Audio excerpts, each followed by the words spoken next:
बोला जाता है कि संघर्ष में संघर्ष ज़्यादा आता है, लेकिन फिर भी जो मकसद है उस पर निगाह रखना ज़रूरी है। बड़े नेता योगेंद्र यादव हमारे साथ हैं। हाल ही में जब ये किसान आंदोलन चल रहा था, पिता का साया खोया है। वहाँ की जिम्मेवारियाँ निपटाने के बाद तुरंत प्रभाव से इन्होंने आंदोलन को ज्वाइन कर लिया है और आज हमारे साथ हैं। योगेंद्र जी, सबसे पहले तो बहुत दुख हुआ कि पिता का साया इंसान के लिए सबसे ज़रूरी चीज़ होती है। उसके लिए दोबारा से फिर आपने कमान संभाल ली। पिताजी ने ज़िंदगी में कभी कोई कर्मकांड नहीं किया। वो खुद कहते थे रस्मों में टाइम मत लगाओ, काम करो। जब उन्हें आखिरी दिन थे तो उनसे कहा कि योगेंद्र को बुला लेते हैं। उन्होंने कहा नहीं, वो अच्छा काम कर रहा है, उसको करने दो। तो मैं जानता हूँ वो भी चाहते थे। आज ये जो काम कर रहा हूँ वो चाहते हैं कि ये अच्छा हो। तो यहाँ बैठा हूँ तो उनके आशीर्वाद से बैठा हूँ। क्या लगता है अब तक का जो आंदोलन है, अब तक का जो संघर्ष है, बातचीत है, क्या निचोड़ मानते हैं, क्या भविष्य देखते हैं इस पूरी की पूरी जंग का? ये एक ऐतिहासिक घड़ी है। मैंने चौधरी महेंद्र सिंह टिकैत वाली घड़ी देखी है 1988 की। मैंने अपनी आँख से देखी है, उस समय मैं था यहाँ पे। अब ये उससे बड़ा है। उससे बड़ा सिर्फ संख्या के लिहाज से नहीं, ये पूरे देश में है। और अब राजधानी जिस तरह से घिरी हुई है वैसा इस देश में कभी नहीं हुआ। अब जो पूरे देश में संदेशा जा रहा है वैसा कभी नहीं हुआ। वो लड़ाई स्थानीय मुद्दे पे थी, ये राष्ट्रीय मुद्दे पे है, वैसा कभी नहीं हुआ। और इस बार जिस संकल्प से किसान बैठे हैं, 1 महीना हो चुका है, कहीं थकावट नहीं है, कहीं निराशा नहीं है, कहीं उतावलापन नहीं है। हम बैठे हैं, जीतेंगे। ये घड़ी कभी नहीं आई। मैं समझता हूँ कि इस ऐतिहासिक घड़ी के सामने सरकार बौखलाई हुई है। सरकार ने सब कुछ कर लिया पिछले 1 महीने में। किसानों को टरकाने का काम किया, मीटिंग कमेटी बना के नहीं हुआ। बहकाने का काम किया कि खाली अमेंडमेंट ले लो, नहीं हुआ। उन्हें लड़ाने का काम किया, पता नहीं कहाँ से गड्ढे में खोद के नेता निकाले, किसान नेता, नहीं चला। उन्हें डराने का काम किया, बदनाम करने की कोशिश की, ये किसान नहीं हैं, पार्टी के हैं, दलाल हैं, खालिस्तानी, पाकिस्तानी, नहीं चला। थकाने का भी सोच लिया, थका भी नहीं। अब सरकार के लिए ऐसी घड़ी आई है कि सरकार को सोचना होगा। मोदी जी को सोचना होगा कि अब मेरी नाक बड़ी है या कि 15 करोड़ किसान परिवारों का भविष्य बड़ा है। इस घड़ी पे हम पहुंच गए हैं। अब एक चीज़ जो रोके हुए है इसे समाधान को, वो मोदी जी का अहम है, उनका अहंकार है, जो कि दूसरा चुनाव जीतने के बाद कुछ ज़्यादा ही बढ़ गया है। बस वो अहंकार कब पिघलेगा? मैं तो सोचता था 1 महीना लोगों को ऐसे ठंड में देख के पत्थर भी पिघल जाता है, लेकिन मोदी जी का अहंकार अभी पिघला नहीं है। बस जब वो पिघल जाएगा समस्या का समाधान हो जाएगा। शुरुआत में पंजाब के किसान दिखाई देते थे, हरियाणा आया, अब धीरे धीरे देश के अन्य हिस्सों से भी किसान यहाँ पहुँच रहे हैं। आपके पास तमाम तरीके की रिपोर्ट्स होंगी। देश भर में कहाँ से किस तरीके का रिस्पॉन्स आ रहा है इस वक्त? सबसे पहले पंजाब तो 100% से ऊपर चला गया है। हरियाणा पहले एक हिस्सा, अब पूरा हरियाणा आ रहा है। आप यहाँ देख रहे हैं राजस्थान, गंगानगर, हनुमानगढ़, चूरू, सीकर, झुंझुनू वाली बेल्ट जो किसान आंदोलन की बेल्ट है, अब उसके बाहर से आ रहे हैं। बीकानेर, नागौर, बाड़मेर, कोटा, यहाँ से आ रहे हैं। गुजरात का डेलीगेशन यहाँ अब पिछले 10 दिन से बैठा हुआ है। महाराष्ट्र के 1000 से ज़्यादा किसान इतना दूर 1500 किलोमीटर की यात्रा करके यहाँ पे आए हुए हैं। कर्नाटका के प्रतिनिधि आए हुए हैं और कर्नाटका के वहाँ पे स्थानीय स्तर पे इतनी शानदार जानदार तैयारी है। महाराष्ट्र के कम से कम 2-3 बड़े इलाकों में बहुत बड़े आंदोलनों की तैयारी हो रही है। बंगाल में बहुत बड़ी रैली निकली है।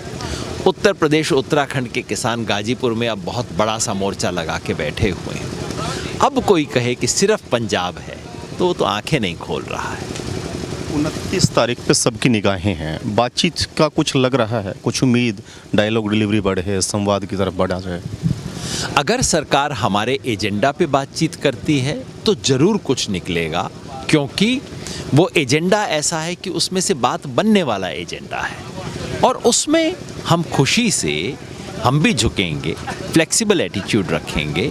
अगर एजेंडा हमारा हो तो हमने क्या कहा है? हमने कहा है कि अब बहुत बातें हो गई कि बिल रद्द करना चाहिए या नहीं करना चाहिए। अब एक कदम आगे बढ़िए, अब हम सोचते हैं कि बिल रद्द कैसे करना चाहिए।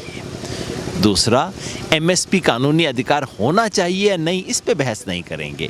एमएसपी को अधिकार बनाने के लिए क्या प्रक्रिया अपनाई जाए, क्या मैकेनिज्म बने, इसके ऊपर चर्चा करेंगे। अगर सरकार उस पे आ जाती है चर्चा करने के लिए, मैं आपको ये विश्वास दिलाता हूँ कि हम बहुत लचीले तरीके से बात करेंगे, क्योंकि हम भी यहाँ कोई इतने लाखों किसानों को सर्दी में बैठाए रखना तो हमारा उद्देश्य है नहीं। इसलिए अगर बात एजेंडा पे होती है तो ज़रूर कुछ निकलेगा, और नहीं निकलेगा तो 2 राउंड में और निकल जाएगा। अगर एजेंडा पे नहीं आती, इसका मतलब है सरकार की नीयत में खोट है। तो ये हमें 29 तारीख को पता लग जाएगा। मार्च का एक कॉल आप लोगों ने लिया है, इसका मकसद क्या है? अगर 29 तारीख को पॉजिटिव दिशा में नहीं बढ़ता है तो हम तो अपने आंदोलन को रोक के नहीं बैठ सकते ना।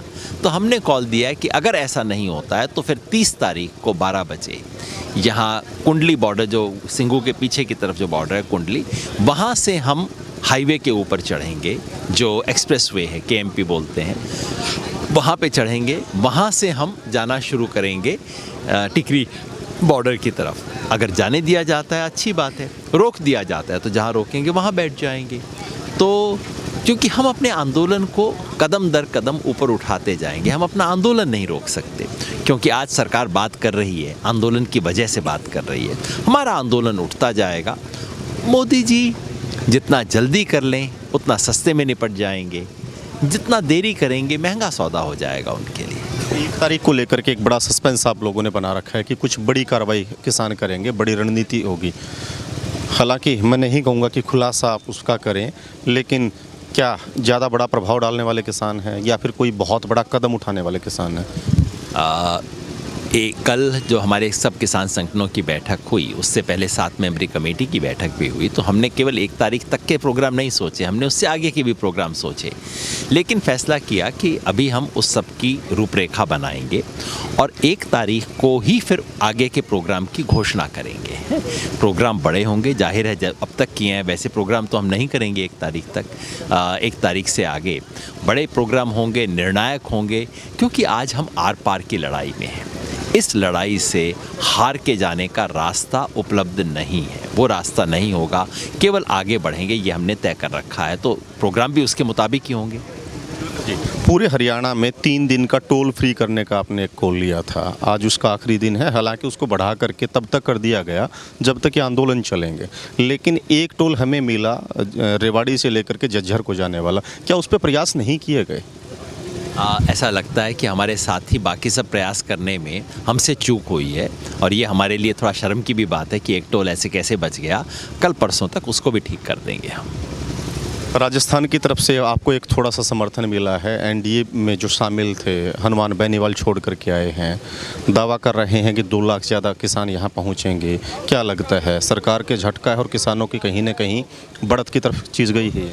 बहुत महत्वपूर्ण नैतिक समर्थन है। देखिए, एनडीए के लोग छोड़ के आए, जब अकाली दल छोड़ने पे मजबूर हुआ था तब पासा पलटा था। अब एनडीए में अगर एक छेद और होता है, मैंने तो सोचा था दूसरी विकेट हरियाणा से गिरेगी, दूसरी विकेट राजस्थान में गिर गई, राजस्थान वालों को बधाई दूंगा। अब तीसरे पे प्रेशर पड़ेगा। दुष्यंत चौटाला जो बेशर्मी से कुर्सी पे चिपके हुए हैं, अब हनुमान बेनीवाल के छोड़ने, क्योंकि इलाका एक ही है, रिश्तेदारियां हैं यहाँ, इसका असर पड़ेगा और तीसरी विकेट गिरने की अब गुंजाइश ज़्यादा बढ़ गई है।